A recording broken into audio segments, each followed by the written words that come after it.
O História de Apostador hoje é especial com o maior apostador da história da NBA. E eu estou aqui com a minha camisa do Chicago Bulls para poder falar com vocês também que a NBA está na sua fase decisiva, nas finais de conferência, e você pode apostar no que é a maior casa de apostas esportivas do mundo, que é a Bet365, com um bônus especial de R$200 para você estar no primeiro comentário fixado. A Bet365 tem a maior variedade de mercados para essa competição, inclusive o mercado aí de performance dos jogadores, que é um dos grandes expoentes que os apostadores de NBA estão utilizando hoje, tanto fora do Brasil, que está chegando aqui com muita força, uma tendência, e onde apostadores conseguem, às vezes, uma boa vantagem em relação ao mercado. Bom, roda a vinheta aí e vamos conhecer como Bob Voulgaris fez milhões apostando na NBA.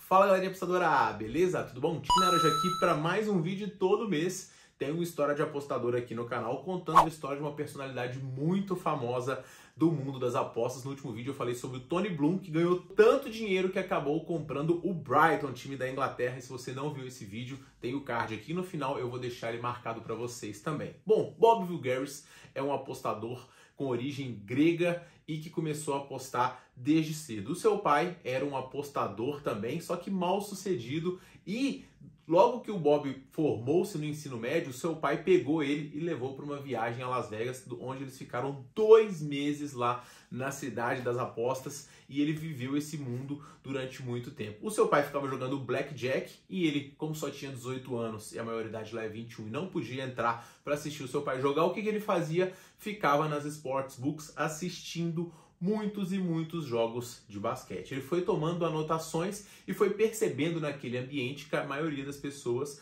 se davam mal. Ao invés de ser contaminado por isso, ele foi meio que tomando lições daquilo que ele não precisava de fazer e aquilo que ele não podia fazer se ele quisesse ter sucesso e longevidade nas apostas. E ele percebeu que as casas tinham um grande erro na sua colocação de apostas para over e under nos tempos dos jogos. Basicamente, ele entendeu que a casa traçava uma quantidade, projetava para um tempo, e esse tempo ele tem 2/4. E a casa simplesmente dividia, vamos supor que vai ter 50 pontos no primeiro tempo, vamos colocar aqui 25 no primeiro, 25 no segundo.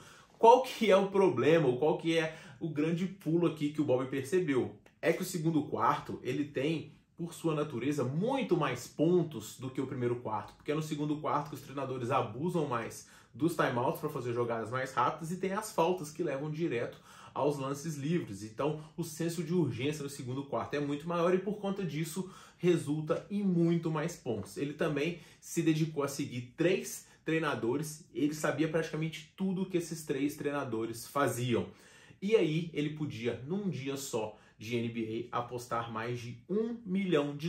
E ele simplesmente varreu as casas por muitos e muitos e muitos anos. Até que, no ano de 2004, a sua vantagem simplesmente desapareceu. Como acontece em todos os mercados, as casas vão percebendo e se aprimorando ao longo dos anos para diminuir a vantagem que os apostadores têm. Então elas foram percebendo, ajustando as linhas de over e under para os tempos e para os quartos das partidas, e ficou muito mais difícil dele ganhar. Nesse período, ele em um mês perdeu 30% da sua banca, e um pouco desesperado, ele chegou a aumentar suas stakes para tentar recuperar e perdeu ainda mais. A quantia não foi revelada, mas ele detalha esse período como uma fase aí catastrófica da sua carreira.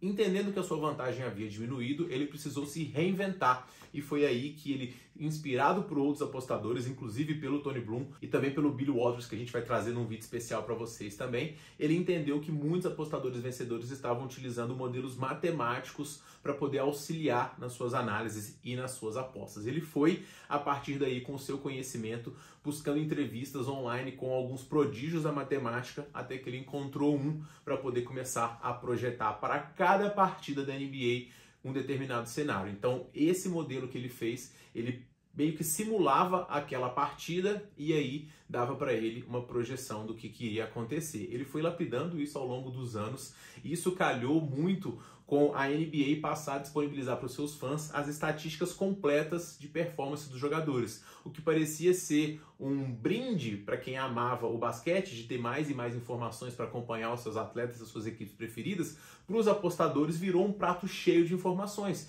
que ao longo dos anos foram dando aí indicativos de performance de jogadores e facilitando o trabalho do computador de projetar como que seria uma partida. Foi aí que em 2009 ele simplesmente destruiu as casas de apostas, fez mais uma vez milhões e milhões e milhões, e esse modelo matemático foi chamado de Ewing.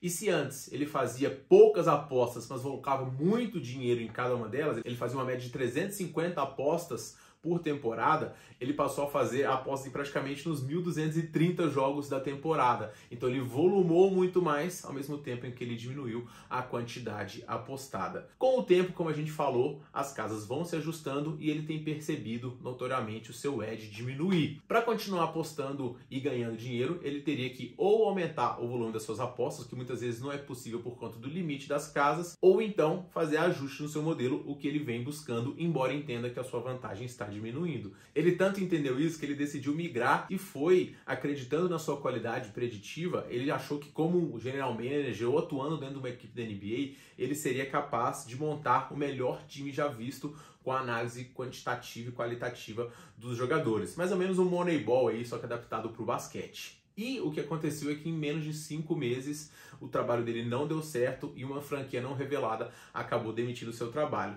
Ele voltou para o Ewing, ganhou um pouco mais de dinheiro e aí depois foi trabalhar como consultor do Dallas Mavericks em 2018. E ele se tornou um polêmico diretor lá, porque ele meio que assumiu a função praticamente de contratar e demitir jogadores e meio que montar a equipe, e já tinha uma pessoa lá que era responsável para isso. Ela não gostou da interferência do Bob nisso e eles tretaram bastante. Bom, ele foi um dos responsáveis por algum dos drafts da NBA e o Mavericks em 2021 acabou decidindo demiti-lo por conta de desavenças com a principal estrela do time, que é o Luka Doncic. Bom, ele não está mais lá, mas o que se sabe é que os Mavericks estão hoje na final de conferência da NBA, estão jogando aí contra o Golden State Warriors e com certeza tem um pouco do dedinho do Bob na montagem dessa equipe que vai disputar o título da conferência, que pode ser campeã da NBA.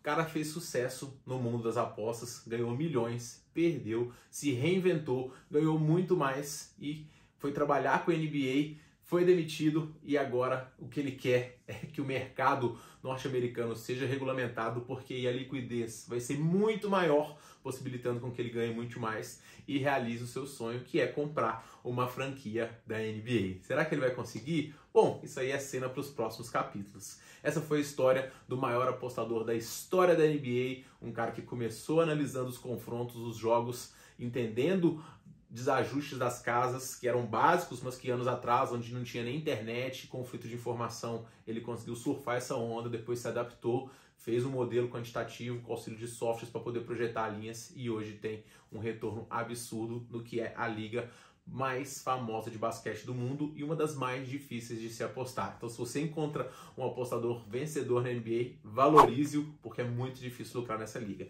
E lá no Loja do Apostador tem alguns recomendados para vocês. Não deixe de conferir no primeiro comentário fixado a Loja do Apostador, que reúne alguns dos melhores apostadores do mundo. Esse foi o vídeo de hoje. Espero que vocês tenham curtido. Se você gostou, não deixe de se inscrever aqui no canal, curtir nas outras redes sociais e a gente se vê no próximo vídeo. Um forte abraço para todo mundo e boas apostas!